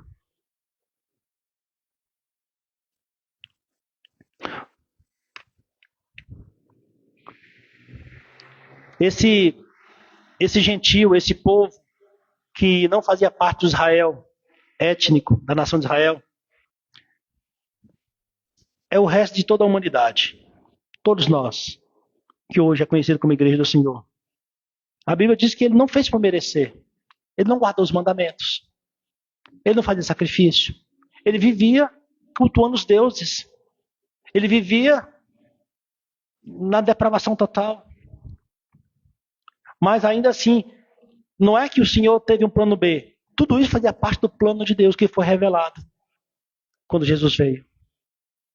Então, irmãos, não ache que o povo de Israel é maior ou melhor do que os cristãos, do que os judeus, os gentios. Não é isso que ele está falando. Ele está falando que existe somente um povo.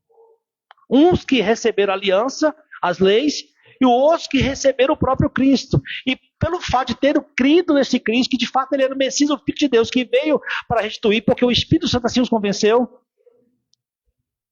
E eu não estou falando isso dos gentios, mas dos judeus que também eram separados para isso.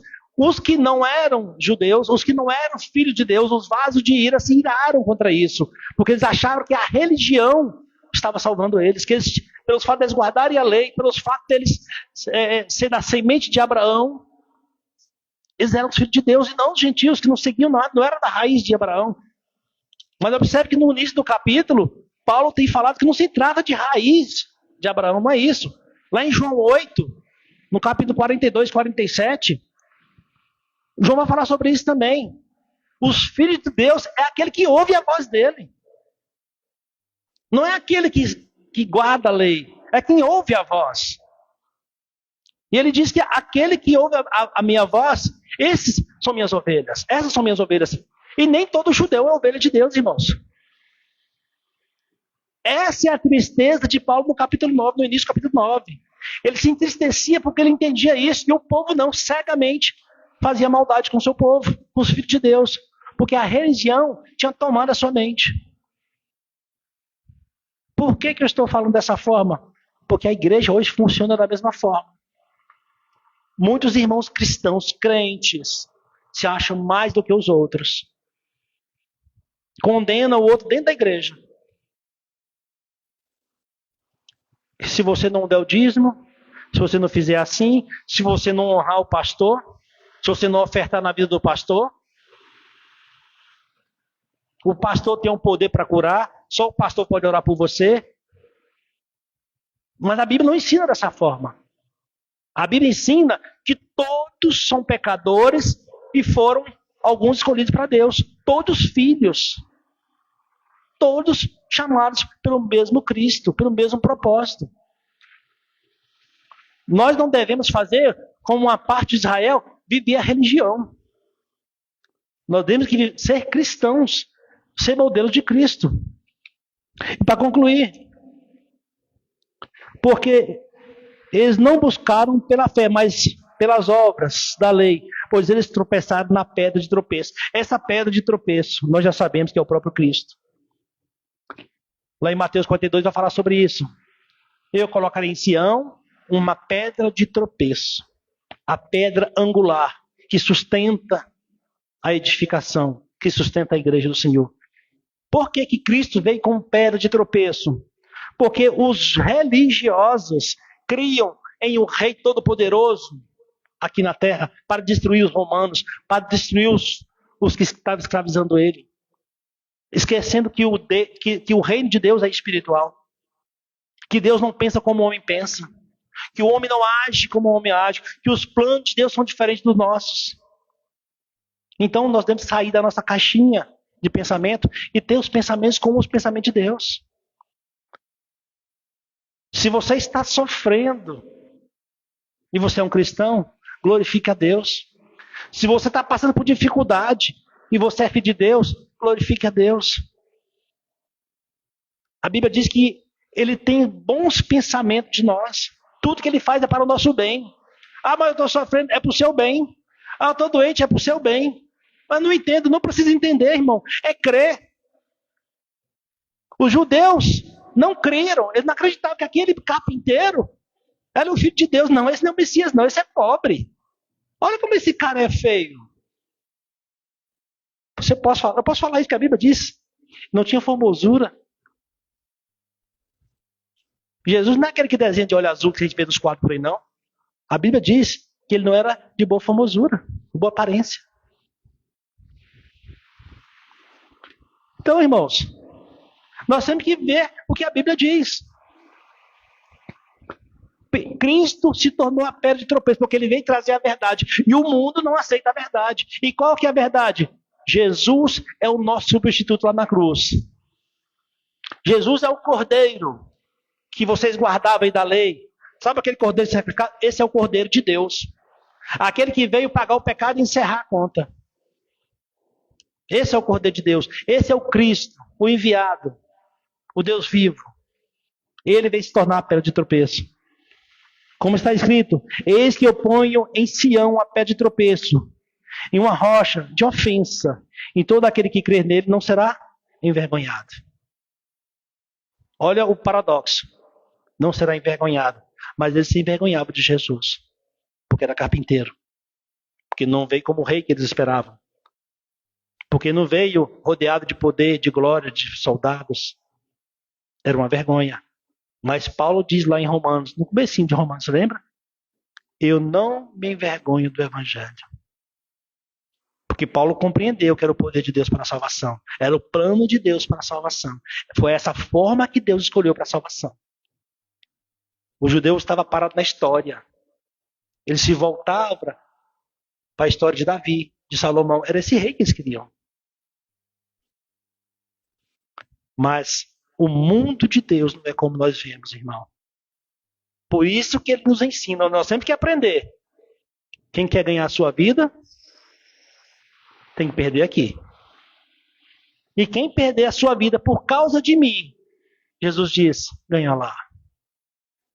Então não queira ganhar a sua vida aqui no mundo. Queira ganhar a sua vida lá no céu. E quando ele diz que nós devemos juntar tesouro lá no céu e não aqui na terra, isso significa que nós temos que trabalhar para Cristo. E ganhar crédito lá no céu. Ah, é, pastor? Não é isso que ele está falando? Não junteis tesouro na terra, onde o ladrão rouba, onde o ferrugem com... Mas junteis tesouro lá no céu. Então nós temos que ter crédito lá no céu. Se não fosse assim, ele não teria dito. Ué, pastor, o que eu tenho que fazer? Honre a Deus acima de todas as coisas. Ajude o seu próximo. Ame seu irmão como a si mesmo. Coloque a palavra de Deus acima de tudo em todas as suas decisões. Entenda que esse momento de ceia aqui é um momento de festa, de alegria da igreja do Senhor. Em que comemoramos a nossa salvação. Em que o Senhor aceitou esse sacrifício. Perfeito. E hoje nós temos a oportunidade de estar aqui. Glorificando o nome dele. Entendendo que somos seus filhos, que somos a igreja do Senhor. O remanescente de Israel aqui na terra. Por isso não fomos destruídos até hoje. Porque o Senhor tem abreviado os dias, irmãos. O Senhor tem diminuído os dias, nós temos notado. Se não fosse assim, ele diz que nem nós, os escolhidos, se fosse possível, coisa que não é, escaparíamos. Então, irmãos, eu vou encerrar aqui. Nós devemos entender que o vaso de honra é honra para Deus. A honra não é nossa. Foi tirada da mesma massa, do mesmo mundo, do mesmo povo caído. Que não há mérito. Nós não fizemos nada para isso. Aprove a Deus escolher-nos para a glória do seu nome. O que eu fiz, pastor? Nada. Pelo contrário. Se vocês quiserem que a gente passe aqui no slide, o que você fez para ser salvo, meu irmão? É melhor deixar para lá. Eu nem me atrevo. Então, como presente de Deus, para a glória de Jesus Cristo, ele pegou um povo e separou para a glória do seu nome. E esse povo, ele está imprimindo nas suas mentes a sua vontade, através do evangelho. O seu estilo de vida. Amar a Deus acima de todas as coisas. Amar, a perdoar. A não viver como outrora. A resistir à vontade da carne. Esse é o poder do evangelho. Ensinar a mim e a você sermos vasos de honra para Cristo. Amém? Eu agradeço a oportunidade, convido a equipe de louvor para estar adorando o Senhor. Logo mais vamos partir para a ceia.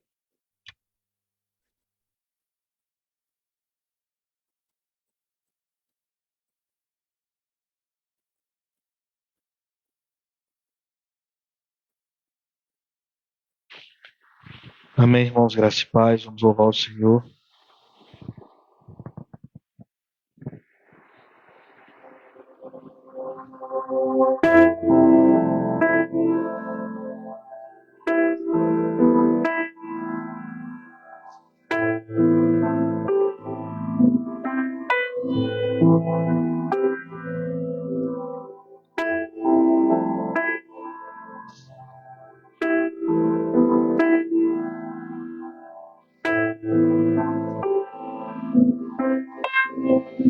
porque dele, por ele, para ele são todas as coisas.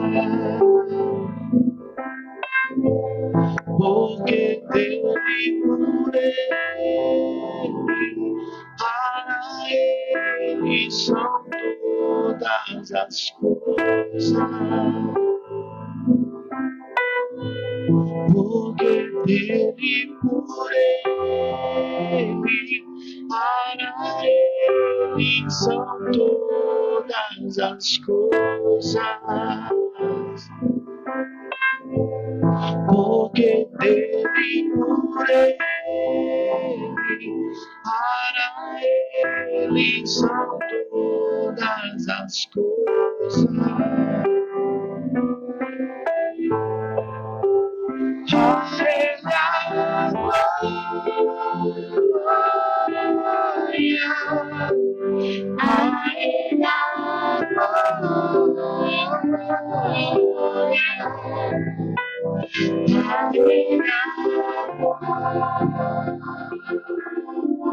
glória, pra sempre, amém.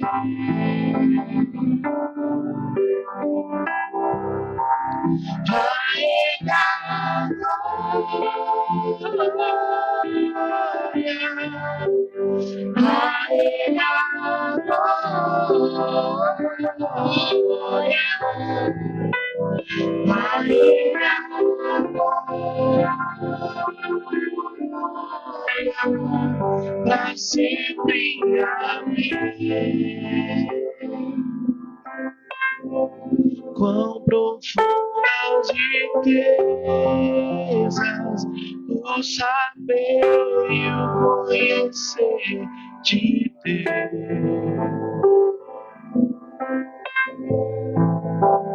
Quão insondáveis seus juízos e os seus caminhos. Quão profundas riquezas o saber e o conhecer de Deus.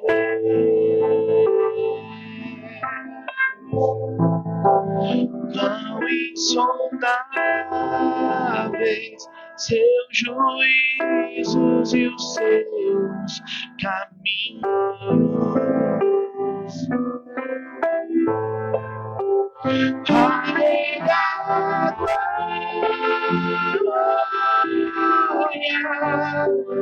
a ele a glória,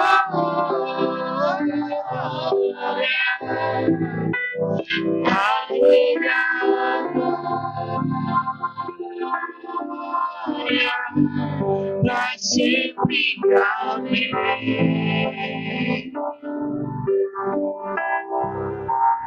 A ele a glória, a ele a glória, a ele a glória, pra sempre, amém.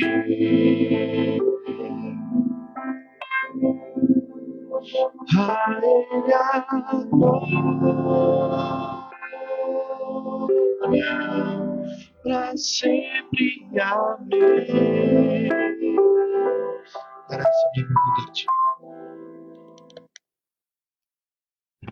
Glória a Deus, irmãos. A ele a glória, para sempre, amém. Glória a Deus. Nós somos vasos de honra, irmão. Tenha isso na sua mente o tempo todo. Vasos de honra que o Senhor enche da sua glória. Você é presente de Deus para Cristo.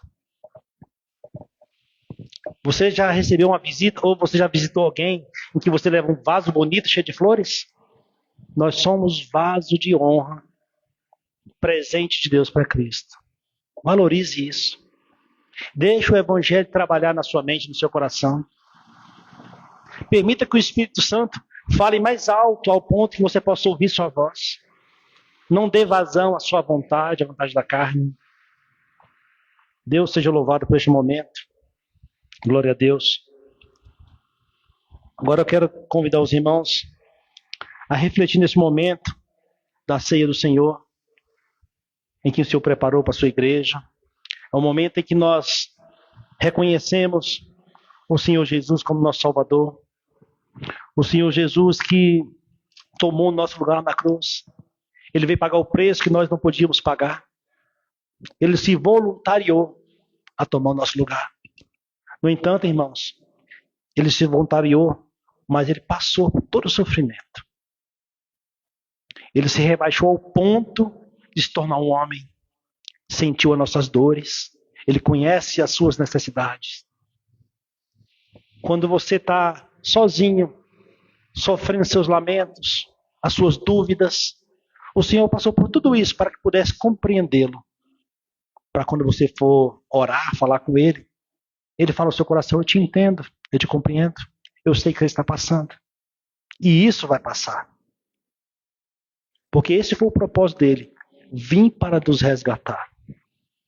E como ordenança desse sacrifício, ele deixou este momento de ceia, em que ele derramou seu sangue. Quer um amor maior do que esse? O Deus descer do seu trono, vestir pele humana e tomar o seu lugar na cruz. O que ele pede, que ele nos ordena, é que nós nos reunamos em memória disso. Ele derramou o seu sangue lá na cruz. O seu corpo foi martirizado. Ele foi açoitado, foi moído. Ele levou chibatadas por cada pecado meu e seu. O preço, irmão, não foi barato. Nós conhecemos a história. Jesus sofreu muito como homem. No entanto, ele como Deus, ele nos resgatou. Só Deus tem o poder de salvar o homem. Só Deus tem esse poder. E Cristo é o próprio Deus. Ele fez isso por cada um de nós. E ele disse que todo aquele que for a ele é enviado do Pai. E de maneira nenhuma ele lança fora e ninguém arrebata da mão dele. Ou seja, irmão, nós estamos seguros em Cristo. Nós estamos alicerçados na palavra de Deus, que diz que nós somos seus escolhidos.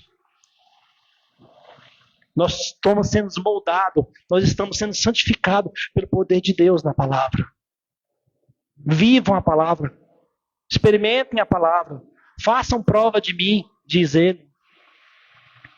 E este momento é um momento tão sublime, irmão. Olha que interessante, ele fala: façais isso em memória de mim até que eu volte. Vocês já imaginaram? A igreja do Senhor em peso de toda a humanidade está nos céus, numa grande ceia, num grande banquete, com Cristo, onde todas as dúvidas são apagadas, todas as dores e doenças, tudo é apagado. Sabe aquela sensação gostosa da presença de Deus, onde não existe problema algum? É isso que nós vamos viver em toda a eternidade, conhecendo mais e mais a Deus. Então vale a pena, irmão. Eu não estou falando de 50 nem 100 anos, não. Eu estou falando de uma eternidade, ao lado daquele que fez todas as coisas, ao lado daquele que nos entende e nos compreende, que nos santifica. Nós somos vaso escolhido por Deus. Ele vai te capacitar, dia após dia, porque a palavra de Deus diz que a obra que ele começou, ele vai terminar. Creia nisso, creia na palavra. Não creia no homem, creia na palavra. Porque a palavra de Deus ela é verdadeira e ela é viva, ela se cumpre. Tudo que a Bíblia diz já se cumpriu e não será diferente dessa vez. Ele diz: eu vou, mas não vou deixar vocês órfãos. Eu vou enviar o Consolador e estarei com vocês todos os dias até a consumação do século. Nós não estamos órfãos. O Espírito Santo está dentro do seu coração. Ele vai te fortalecer, vai te dar força, vai te convencer do pecado, da justiça, do juízo. Ou seja, nós temos força para vencer o mal. Se você está com dificuldade, está com pensamentos ruins, irmãos, ore a Deus. Peça que o Espírito Santo te dê força. Se você está desanimado, não consegue vir para a igreja, peça a Deus para te dar força. Tudo é pela palavra. Tudo é em nome de Jesus. Tudo aquilo que você pedir, em meu nome, eu os farei. Desde que seja para a glória de Deus, irmãos. Não esquecendo que nós somos vasos, nós somos presentes de Deus para Cristo. E eu queria convidar os pastores, o pastor Marconel, o irmão Franklin, para estar nos apoiando aqui no momento da ceia do Senhor. Eu queria que você, neste momento, esqueça tudo que você está pensando e volte para este momento da cruz. Imagine o Senhor Jesus com seus apóstolos reunidos naquele momento, fazendo a primeira ceia.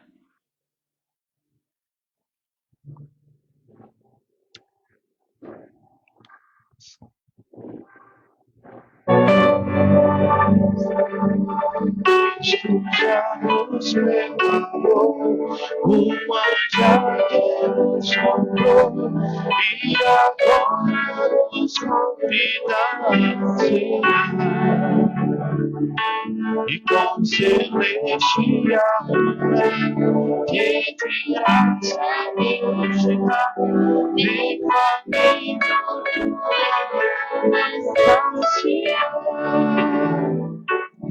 vem cear, o mestre chama, vem cear.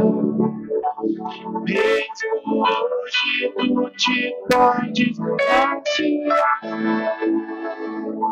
Poucos bois vão te encontrar, vem rio transformou, vem família pra Jesus, vem cear. Glória a Deus. A palavra vai dizer assim, irmãos: porque eu recebi do Senhor o que também vos entreguei, que o Senhor Jesus, na mesma noite que foi traído, tomou o pão e, tendo dado graças, ele partiu e disse: tomai e comei, isto é meu corpo que é partido por vós, fazei isto em memória de mim. Depois, da mesma maneira também, ele tomou o cálice depois de cear, dizendo: este cálice é o Novo Testamento no meu sangue. Fazei isso todas as vezes que o beberdes em memória de mim. Porque todas as vezes que comerdes este pão, beberdes este cálice, proclamais a morte do Senhor, até que ele venha. Portanto, qualquer que comer este pão e beber este cálice do Senhor indignamente, será culpado do corpo e do sangue do Senhor. Mas examine-se o homem a si mesmo, e coma deste pão e beba deste cálice. Pai Santo e Eterno Deus, eis aqui a tua igreja, Pai, reunida na ceia do Senhor, seguindo a tua ordenança. Nós estamos felizes com esse ato que o Senhor fez por amor de todos nós, pela igreja do Senhor. Que o Senhor venha cada dia, Senhor Deus, nos fortalecer nessa verdade, nos dar força, encorajamento, entendimento, Senhor Deus, do que tudo que o Senhor fez foi por amor do teu nome, para a glória do teu nome e da tua igreja. Que o Senhor venha chamar, Pai, todos os teus filhos que estão desanimados, que estão afastados, que estão tristes, abatidos, e venham compreender, Senhor Deus, que o alto preço foi pago. Que o Senhor venha nos trazer entendimento, Senhor Deus, de que o sangue, como a tua palavra diz, a vida está no sangue. E eis o Cordeiro de Deus, que tira o pecado do mundo. Nós somos teu povo, nós temos fome e sede de ti. Nós somos dispostos, Senhor Deus, a entregar a nossa vida por amor de ti. No entanto, pedimos que o Senhor venha nos capacitar, nos dar força a cada dia, porque nós estamos na carne, somos fracos, debilitados. Mas nós sabemos que teu Espírito Santo, que habita em nós, que nos fortalece dia após dia, é conosco. Fortalece a tua igreja, Senhor Deus. Fortalece teu povo. Capacita a tua igreja, Senhor Deus. Levanta, Senhor Deus, uma geração que teme a ti, disposta, Senhor Deus, a abrir mão dessa vida, Senhor Deus, para viver a vida de Cristo. É o que te pedimos em nome do Senhor Jesus. Amém. Comamos e bebamos, irmão, do sangue do corpo de Cristo.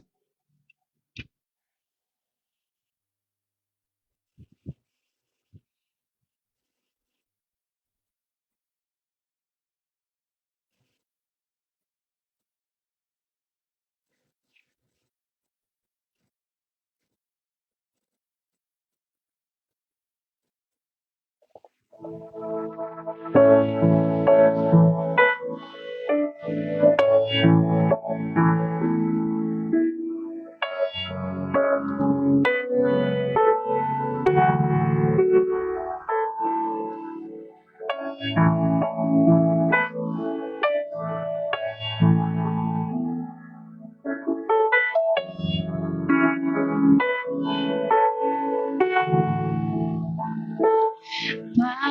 nosso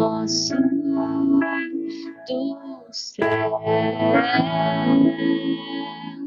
santo é o teu nome, teu reino buscamos,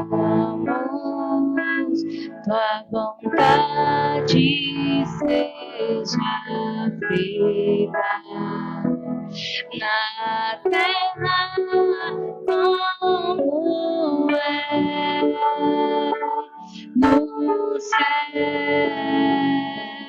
Deixa o céu descer na terra como é nos céus. Deixa o céu descer.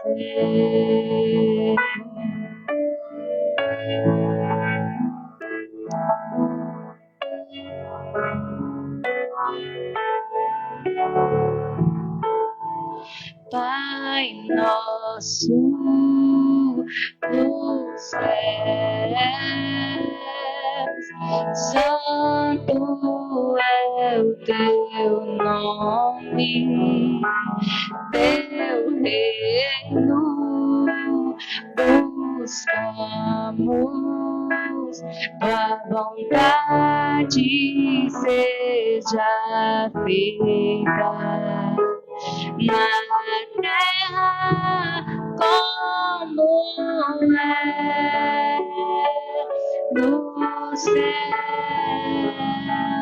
Deixa o céu descer na terra como é nos céus.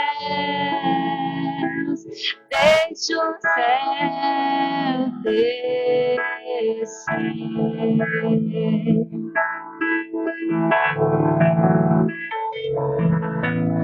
Teu é o reino, teu é o poder e tua é a glória pra sempre. Amém. Teu é o reino, teu é o poder e tua é a glória pra sempre. Amém.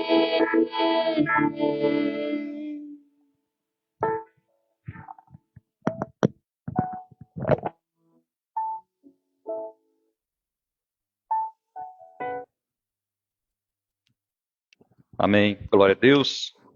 A palavra do Senhor diz que... Pode assentar, irmãos.